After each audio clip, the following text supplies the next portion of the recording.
হরে কৃষ্ণ কৃষ্ণ কৃষ্ণ হরে হরে, হরে রাম রাম রাম হরে হরে। এই বলে আমি দ্বিতীয় অধ্যায়ে শ্লোক 10 পড়ছি। তোমরা সবাই শোনো, শুনে দিনটি ভালো যাক। হরে কৃষ্ণ রাধে রাধে, নিতাই গৌর হরি বল। হরে কৃষ্ণ। তমুবাচ ঋষিকেশ প্রহসন্নিব্য ভারত সেনোরু ভয় মধ্য বিষিত দন্তমিদং বচ। হে ভরতবংশীয় ধৃতরাষ্ট্র, সেই সময় স্থিত হেসে শ্রীকৃষ্ণ উভয় পক্ষের সৈন্যদের মাঝখানে বিষাদগ্রস্ত অর্জুনকে এই কথা বললেন। দুই অন্তরঙ্গ বন্ধু ঋষিকেশ ও গুড়াকেশের মধ্যে কথোপকথন হচ্ছিল। বন্ধু হিসেবে তারা দুজনেই ছিলেন সমপর্যায়ভুক্ত, কিন্তু তাদের মধ্যে একজন স্বেচ্ছাকৃতভাবে অপরের শিষ্যত্ব বরণ করলেন। শ্রীকৃষ্ণ সেই সময় হাসছিলেন, কারণ তার বন্ধু তার শিষ্য হতে মনস্থ করেছিলেন। তিনি পরমেশ্বর, তাই প্রভুরূপে তিনি সকলের নিয়ন্তা। কিন্তু তা সত্ত্বেও তিনি তার ভক্তের বাসনা অনুযায়ী তাদের বন্ধু, পুত্র ও প্রেমিক হতে সম্মত হন। কিন্তু তার ভক্ত যখন তার শিষ্যত্ব বরণ করে তাকে গুরু হিসাবে গ্রহণ করেন, তখন তিনি তৎক্ষণাৎ গুরুর ভূমিকা গ্রহণ করে গুরুবৎ গাম্ভীর্য সহকারে উপদেশ দেন। এখানে আমরা দেখতে পাই, গুরু ও শিষ্যর মধ্যে কথোপকথন হয়েছিল প্রকাশ্যভাবে যুদ্ধক্ষেত্রে দুই সেনানীর মাঝখানে, যার ফলে সেই কথা শ্রবণ করে সকলেই লাভবান হতে পেরেছিল। এর দ্বারা প্রমাণিত হয়, ভগবদ্গীতার বাণী কোনো বিশেষ ব্যক্তি, সমাজ অথবা সম্প্রদায়ের জন্য নয়। এই বাণী সকলের জন্য, এবং শত্রু মিত্র নির্বিশেষে সকলেই এই যথার্থ মর্ম হৃদয়গম্য করে ভগবানের চরণে শরণাগতি লাভ করতে পারে। হরে কৃষ্ণ। শ্রী ভগবান কি বলেছেন? অসচ্চ নাম্য সচ্চং পজ্ঞবোদাশ্চং ভাষাশ্চে গতাশিষ্যং নানুষ চচন্তি পণ্ডিতা।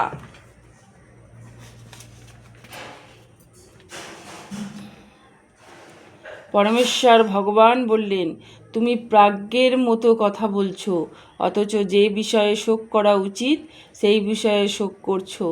যারা যথার্থই পণ্ডিত, তারা কখনো জীবিত অথবা মৃত কারো জন্যই শোক করে না। শিষ্যরূপে ভগবানের কাছে আত্মসমর্পণ করা মাত্রই ভগবান আচার্যের ভূমিকা গ্রহণ করে অর্জুনের ভুল সংশোধন করার জন্য পরোক্ষভাবে তাকে মহামূর্খ বলে শাসন করতে লাগলেন। ভগবান তাকে বললেন, তুমি প্রাজ্ঞের মতো কথা বলছো, কিন্তু প্রকৃত জ্ঞান তোমার নেই। যিনি জ্ঞানী তিনি জানেন দেহ কি ও আত্মা কি। তাই তিনি জীবিত অথবা মৃত কোনো অবস্থাতেই দেহ কি ও আত্মা কি, তাই তিনি জীবিত ও মৃত কোনো অবস্থাতেই দেহের জন্য শোক করেন না। পরবর্তী অধ্যায়ে ব্যাখ্যা করা হয়েছে, প্রকৃত জ্ঞান হচ্ছে সেই জ্ঞান যা জড় দেহ ও চেতনা আত্মার মধ্যে পার্থক্য নিরূপণ করে এবং পরম নিয়ন্তা ভগবানের সঙ্গে আমাদের নিত্য সম্পর্কের কথা মনে করিয়ে দেয়। অর্জুন যুক্তি দেখাচ্ছিলেন যে রাজনৈতিক ও সামাজিক প্রয়োজনীয়তার থেকে ধর্মীয় আচার অনুষ্ঠান অধিক গুরুত্বপূর্ণ, কিন্তু তিনি জানতেন না জড় পদার্থ, আত্মা ও ভগবৎ সম্বন্ধীয় জ্ঞান ধর্মীয় আচার অনুষ্ঠান করার চাইতে বেশি গুরুত্বপূর্ণ। আর যেহেতু তার সেই জ্ঞান ছিল না, তাই তার পক্ষে পণ্ডিতাপূর্ণ যুক্তি দেখানো অনুচিত। যেহেতু তিনি পরম জ্ঞানের অধিকারী ছিলেন না, তাই তিনি অনর্থক শোক করেছিলেন। জড়দেহ জন্ম হয় এবং এক সময় তার বিনাশ হবেই, কিন্তু আত্মা অবিনশ্বর, তার কখনো বিনাশ হয় না। তাই জড়দেহটি আত্মার মতো গুরুত্বপূর্ণ নয়। এই আত্মাই হচ্ছে জীবের প্রকৃত সত্তা। তাই দেহের বিনাশ হবার ভয়ে শোক করা নিতান্তই মূর্খতা। এই সত্য সম্বন্ধে যিনি অবগত তিনিই হচ্ছেন প্রকৃত জ্ঞানী এবং তিনি কোনো অবস্থাতেই জড়দেহের জন্য শোক করেন না। তো কি বলেছে, না তেবাহং জাতু নশ্যং না তং নমে জনাধিপো না চৈব না ভবিষ্যমা সর্বে বয়ামত পরমা। এমন কোনো সময় ছিল না যখন আমি, তুমি ও এই সমস্ত রাজারা ছিলেন না, এবং ভবিষ্যতেও কখনো আমাদের অস্তিত্ব বিনষ্ট হবে না। বেদ কঠ উপনিষদে শ্বেত সত্তর উপনিষদে বলা হয়েছে, কৃতকর্ম এবং তার ফল অনুসারে জীব যদিও বিভিন্ন অবস্থায় পতিত হয়, কিন্তু পরমেশ্বর ভগবান সর্ব অবস্থাতেই তাদের পালন করেন। সেই পরমেশ্বর ভগবান পরমাত্মা রূপে সকলের হৃদয়ে বিরাজ করেন। যে সমস্ত মহাত্মা অন্তরে ও বাইরে সেই একই রকম পরমেশ্বর ভগবানকে দেখতে পান, তারাই কেবল পূর্ণতা লাভ করে শাশ্বত শান্তি লাভ করতে পারেন। নিত্য নিত্যানাং চেতনশ্চ নমম একবাহন্যম য বিদোধাম কামান তমোত্তাহস্য যেহন পুষ্যন্তি ধীরস তেষাং শান্তি শাশ্বত নেতাবেশম। যিনি নিত্যের মধ্যে পরম নিত্য, চেতনার মধ্যে পরম চেতন, এবং যিনি এক হয়েও সকলের কামনা পূর্ণ করেন, যারা ধীরে ধীরে তারা অন্তরের অন্তঃস্থলে সর্বদাই তাকে দর্শন করেন এবং শাশ্বত শান্তি অনুভব করেন, কিন্তু যারা তার ভজন করে না তারা কখনোই তা লাভ করতে পারে না। এই বৈদিক তত্ত্বজ্ঞান যা ভগবান অর্জুনকে দান করলেন, তা তিনি পৃথিবীর প্রতিটি মানুষকে দান করলেন। যারা নিজেকে মহাপণ্ডিত বলে মনে জাহির করতে চায়, কিন্তু বাস্তবিক পক্ষে যারা একজন মহামূর্খ, ভগবান স্পষ্টভাবে বলেছেন তিনি অর্জুন ও সেই যুদ্ধক্ষেত্রে সমাবাত সমস্ত রাজারা সকলেই শাশ্বত স্বতন্ত্র জীব, এবং ভগবান সমস্ত জীবকে তাদের বদ্ধ ও মুক্ত উভয় অবস্থাতেই প্রতিপালন করেন। পরমেশ্বর ভগবান হচ্ছেন পরম স্বতন্ত্র পুরুষ এবং ভগবানের নিত্য পার্ষদ অর্জুন, এবং যেখানে সমবেত সমস্ত রাজারা হচ্ছেন স্বতন্ত্র শাশ্বত ব্যক্তি। এমন নয় যে পূর্বে তারা ছিলেন না এবং ভবিষ্যতেও থাকবেন না। তাদের ব্যক্তি স্বতন্ত্র পূর্বে বর্তমান ছিল এবং ভবিষ্যতেও নিরবচ্ছিন্নভাবে বর্তমান থাকবেন। তাই কারোর জন্য শোক করা নিতান্তই নিরর্থক। মায়াবাদীরা বলে থাকে যে মুক্তির পর স্বতন্ত্র আত্মা মায়ার আবরণ মুক্ত হয়ে নির্বিশেষ ব্রহ্মে বিলীন হয়ে যায় এবং তখন আর আত্মার নিজস্ব সত্তা থাকে না। এই মতবাদ পরম সতজ্ঞ ভগবান শ্রীকৃষ্ণ এখানে অনুমোদিত করেননি। তাছাড়া কেবল বদ্ধ দশায় আমরা যে ব্যক্তিত্ব স্বাতন্ত্র্য অনুভব করি, সেই মতবাদ ভগবান এখানে অনুমোদন করেননি। ভগবান শ্রীকৃষ্ণ এখানে স্পষ্টভাবে বলেছেন, ভগবানের নিজের এবং অন্য সকলের অস্তিত্ব শাশ্বত, কারো স্বতন্ত্র সত্তার বিনাশ কখনোই হয় না। এই কথা উপনিষদেও বলা হয়েছে। শ্রীকৃষ্ণ মুখ্য নির্দেশ নিশ্চিত এবং সমস্ত কথা প্রমাণিক, কারণ তিনি কখনোই মায়ার দ্বারা প্রমাণিত হন না। জীবের ব্যক্তিত্ব স্বাতন্ত্র্য যদি সর্ব অবস্থায় বজায় না থাকত, তবে ভগবান শ্রীকৃষ্ণ কখনোই বলতেন না যে ভবিষ্যতেও কখনো এর বিনাশ হবে না। মায়াবতী তার্কিকরা বলতে পারে, শ্রীকৃষ্ণ যে ব্যক্তি স্বাতন্ত্র্যের কথা বলেছেন তা চিন্ময় স্বাতন্ত্র্য নয়, তা হচ্ছে জড় স্বাতন্ত্র্য। কিন্তু এই যুক্তি মেনে নিলেও প্রশ্ন থেকে যায়, তাহলে ভগবান শ্রীকৃষ্ণ তার নিজের সম্বন্ধে যে স্বাতন্ত্র্যের কথা বলেছেন সেটি কী ধরনের স্বাতন্ত্র্য? শ্রীকৃষ্ণ বলছেন তিনি অতীতের ছিলেন এবং ভবিষ্যতেও থাকবেন। তিনি নানাভাবে তার ব্যক্তি স্বাতন্ত্র্য প্রতিপন্ন করেছেন এবং তিনি ঘোষণা করেছেন ব্রহ্মজ্যোতি হচ্ছে তার অঙ্গকান্তি। শ্রীকৃষ্ণ তার অপ্রাকৃত স্বাতন্ত্র্য সব সময়ই বজায় রেখে গেছেন। যদিও তাকে সীমিত সাধারণ চেতনাবিশিষ্ট বদ্ধ জীবাত্মা বলে মনে করা হয়, তবে ভগবদ্গীতাকে কখনোই পরম তত্ত্বজ্ঞান সম্বন্ধিত শাস্ত্র হিসাবে গ্রহণ করা যাবে না। সীমিত জ্ঞান বিশিষ্ট ভ্রান্তিপূর্ণ সাধারণ মানুষ কখনোই পরম তত্ত্বজ্ঞানের শিক্ষা দিতে পারে না। ভগবদ্গীতা সাধারণ কাব্যগ্রন্থ নয়, সাধারণ মানুষের লেখা কোনো বইয়ের সঙ্গে ভগবতের তুলনা করা চলে না, ভগবদ্গীতার তুলনা করানো চলে না। শ্রীকৃষ্ণকে যদি কেউ সাধারণ মানুষ বলে মনে করে, তবে তার কাছে ভগবদ্গীতার কোনো তাৎপর্য থাকতে পারে না।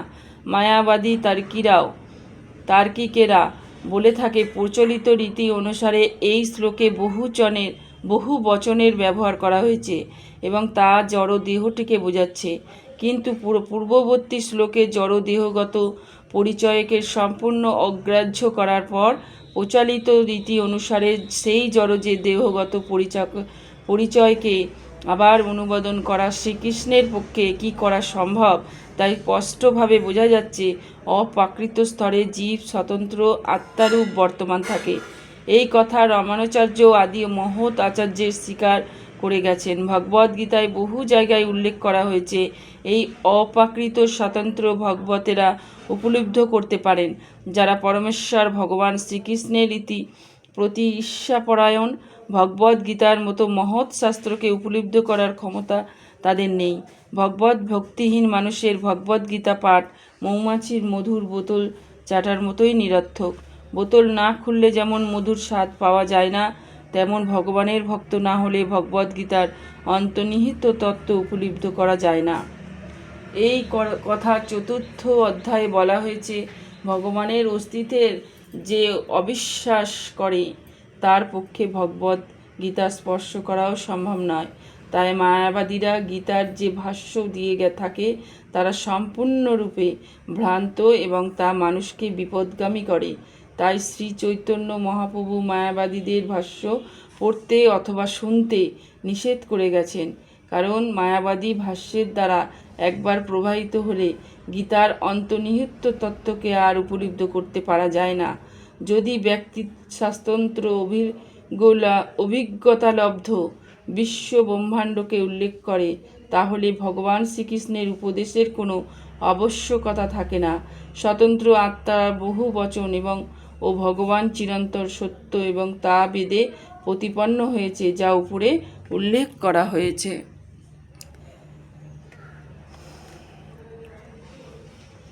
দেহ নহস্তিন যথা দেহে কোমরাঙ্গ যৌবনং জরা তথা দেহন্তর প্রাপ্তি ধীরস্তয় ও নন মুহূর্তি। দেহের দেহ যেভাবে কোমর, যৌবন ও জরার মাধ্যমে তার রূপ পরিবর্তন করে চলে মৃত্যুকালে, তেমনি ওই দেহ এক দেহ থেকে অন্য কোনো দেহে দেহান্তরিত হয়। স্থিতপ্রজ্ঞ পণ্ডিতরাও কখনো এই পরিবর্তনে মুহ্যমান হন না। যেহেতু প্রত্যেকটি জীব হচ্ছে একটি স্বতন্ত্র আত্মা, কিন্তু প্রতি মুহূর্তেই প্রত্যেকের তার দেহ পরিবর্তন করে চলেছে। তার ফলে কখনো সে শিশু, কখনো কিশোর, কখনো যুবক এবং কখনো বৃদ্ধ, এইভাবে সে নানা রূপ ধারণ করছে। কিন্তু জীবের প্রকৃত সত্তা আত্মার কোনো পরিবর্তন হয় না। এক সময় দেহটি যখন অকেজো হয়ে যায়, তখন আত্মা সেই দেহ ত্যাগ করে অন্য দেহ ধারণ করে। মৃত্যুর পর জড় অথবা চিন্ময় আরেকটি দেহ প্রাপ্ত হয়।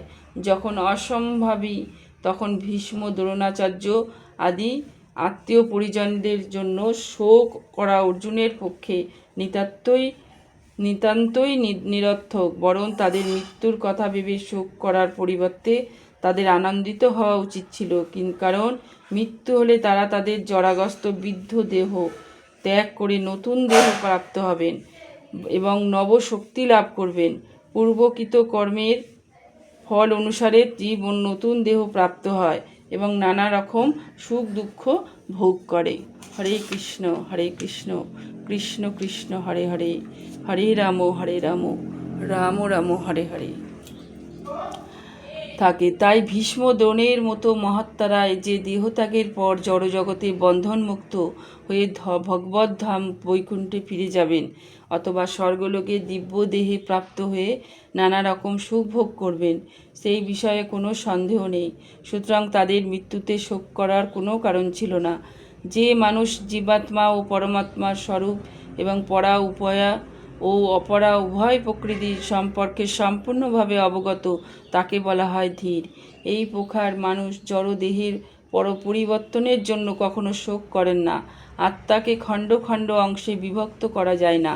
এই যুক্তিতে আত্মা ও পরমাত্মার একত্ব সম্বন্ধে মায়াবাদীদের যে মতবাদ ও গ্রহণযোগ্য নয়, পরমাত্মাকে খণ্ড খণ্ড করে বিভক্ত করার ফলে যদি জীবাত্মার উদ্ভব হয়, তবে পরমাত্মা হলেন পরিবর্তনশীল।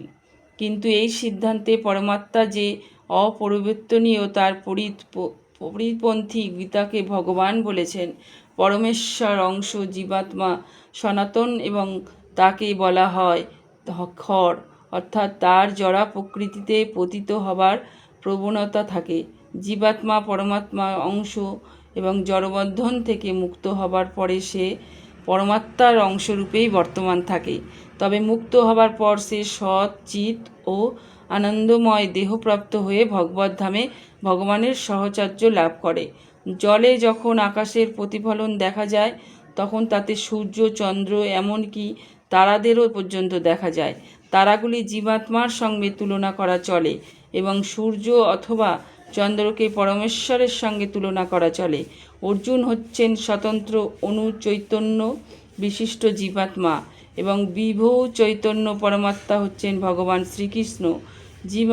জীবাত্মা ও পরমাত্মা সমপর্যায়ভুক্ত নয়। চতুর্থ অধ্যায়ে প্রথমেই তা আমরা দেখতে পাব। অর্জুন যদি শ্রীকৃষ্ণর সমপর্যায়ভুক্ত হতেন এবং শ্রীকৃষ্ণ অর্জুনের ঊর্ধ্বপতন না হতেন, তাহলে তাদের মধ্যে গুরু শিষ্যর সম্পর্ক গড়ে ওঠা কখনোই সম্ভব হতো না। তারা দুজনেই যদি মায়ার দ্বারা মোহচ্ছন্ন হতেন, তাহলে একজন উপদেষ্টা এবং অন্যজন উপদেশী গ্রহণকারীর হওয়ার কোনো প্রয়োজন ছিল না। এই প্রকার উপদেশ অর্থহীন হয়ে পড়ে, কারণ মায়ায় কবলিত কেউ প্রমাণিত উপদেষ্টা হতে পারে না। এই অবস্থান আমাদের স্বীকার করতে হবে যে শ্রীকৃষ্ণ হচ্ছেন পরমেশ্বর ভগবান, যিনি জীব থেকে অতি ঊর্ধ্বে অবস্থিত, আর অর্জুন হচ্ছেন বিশ্বরণশীল আত্মা, যে মায়ার দ্বারা মোহিত। এই বলে আমি আমার গীতা পাঠ এখানে শেষ করলাম। পরবর্তী গীতা পাঠ আবার কালকে হবে। তো হরে কৃষ্ণ কৃষ্ণ কৃষ্ণ হরে হরে, হরে রাম রাম রাম হরে হরে। হরে কৃষ্ণ। সবাই ভালো থেকো। গীতা শোভনে সবার শান্তি আসুক, সবার সুখ সমৃদ্ধ বাড়ুক এবং সবার দিনটা ভালো যাক। সম্পূর্ণ গীতা পাঠ শুনে অবশ্যই সবাই রাধে রাধে রাধে রাধে লিখবে। হরে কৃষ্ণ, রাধে রাধে, হরি বল। হরে কৃষ্ণ, নিতাই গৌর হরি বল। হরে কৃষ্ণ, হরে কৃষ্ণ কৃষ্ণ কৃষ্ণ হরে হরে, হরি বল।